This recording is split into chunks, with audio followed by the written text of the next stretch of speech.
Cleveland Browns announced today that Odell Beckham Jr. will be released. Haven't seen the transaction report today. I don't know if he officially was. They were working out the final details of a contract. There's a sweet spot there where the Browns reduce what they owe him, but the contract doesn't become so attractive that someone else will claim it on waivers. We'll be talking about that in a second. For now, here's Andrew Berry, GM of the Browns, talking about the infamous video posted by Odell Beckham Sr. that brought everything to a head earlier this week.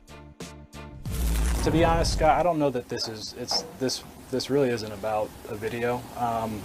It is about really a series of discussions, really certainly over the last week, but even spanning back longer than that. And, at times I do think that there is a, whether you want to call it a level of, frustration that exists that just really makes it difficult to have a productive reconciliation or reintroduction.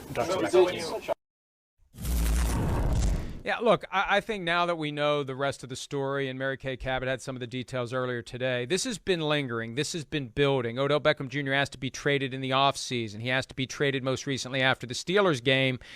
I don't know why the Browns didn't just go ahead and trade him.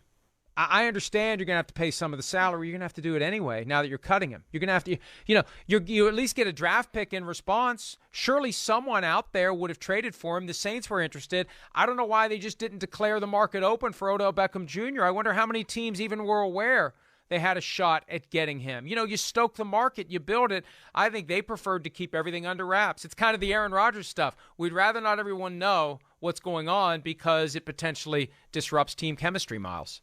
Oh, but he was coming off an ACL, so I don't know how much, teams really would have been like, oh my gosh, I really want Odell Beckham Jr. right now, and don't call me Shirley, by the way. So I just feel like there's like a lot of different elements that went into Odell Beckham Jr. being with the Browns, and I almost called them the Rams. Jeez, I got my two teams confused. But there were a lot of different elements that I think were with Odell Beckham Jr. and the Browns, and how Kevin Stefanski probably really wanted to make this thing work. Because if you look at Odell Beckham Jr.'s first few seasons in the league, right, like this was a really hugely dynamic player.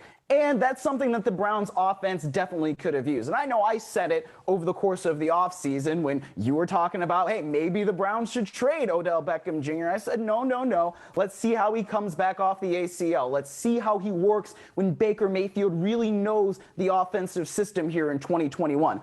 Obviously, none of that worked. So, yeah, they probably should have at least tried to get something for him, like a conditional seventh. But you're coming off the ACL. He's also got the shoulder issue now. He's just not really a tradable asset. And you factor that in with the salary that he had. It's like you're paying for somebody that really has not been all that productive, or at least the level of productive commensurate with the salary he was getting over the last couple of years.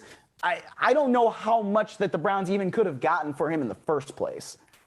That's a good point, but they didn't really try, and I think they chose chemistry over the distraction that would have come from having everyone know that he wanted out and they were looking to move him. And what did it do? They're 4-4, so it's not like it transformed the team in some way to keep that quiet, but maybe they'd be even worse if they would have had this extra distraction. Because look at how big a story it became the past 3 days. It would have been a huge story if at some point in the first 8 weeks of the season, the Browns would have made it clear they were trying to trade Odell Beckham Jr., or Beckham would have come out and said, I want out. He waited to make his public move through his dad and through LeBron James until Tuesday, and as of today, he's yet to officially get what he wants. He wasn't on the wire for today, so he hasn't officially been released yet. It's possible that this new contract has to take root first, and then after the contract's approved by the league, they can cut him tomorrow before 4 p.m. Eastern, and then I assume the waiver deadline would be Monday at 4 Eastern. He could be on a new team as soon as Tuesday, whether or not he's claimed on waivers. And I mentioned that earlier, Myles. The conversation this week, and the Browns didn't have much leverage. Their leverage was, we can keep you on the team. We just won't play you. But they have to let him show up for practice. They have to let him into the building. So the distraction is going to be there. We just will put your name first on the list of the inactive players every single game day. That was their leverage. And it apparently got him to agree to take less or to do something with his structure to reduce the negative impact on the Browns. And when I heard some of the salary being converted to signing bonus, that's for cap purposes. But what did they do to counterbalance that? Because the more the salary drops, the more attractive the contract becomes from a waiver claim standpoint. What kind of terms did they put in there? Poison pills, so to speak. A per-game roster bonus of $500,000 per game for every game that he's on the field. That would scare a team away from making a waiver claim. A term that includes a gigantic balloon payment if he's on the roster X day. Whatever it is, there's ways to do it. I can't wait to see that contract because I'm assuming they worked out something that, number one, reduces Cleveland's financial obligation, but number two, gives Odell what he wants. No claim on waivers, and he becomes a free agent for the first time in his career.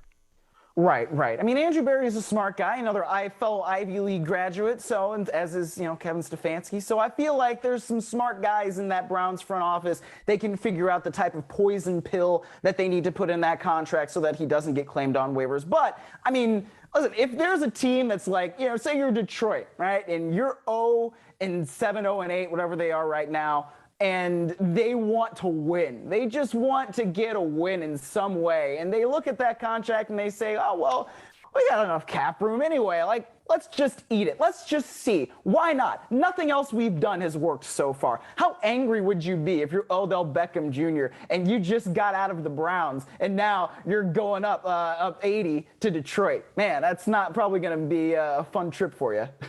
Hey, I want the Giants to claim him on waivers. People ask me what I root for. I root for a great story. No story better than Dave Gettleman making a waivers claim on the contract that he negotiated with Beckham just months before he traded him to the Browns. We didn't pay Odell to trade him. One of the great lies. That's what Aaron Rodgers should have said today. Who cares if I lied? They all lie. They all lie for strategic reasons. I lied for strategic reasons.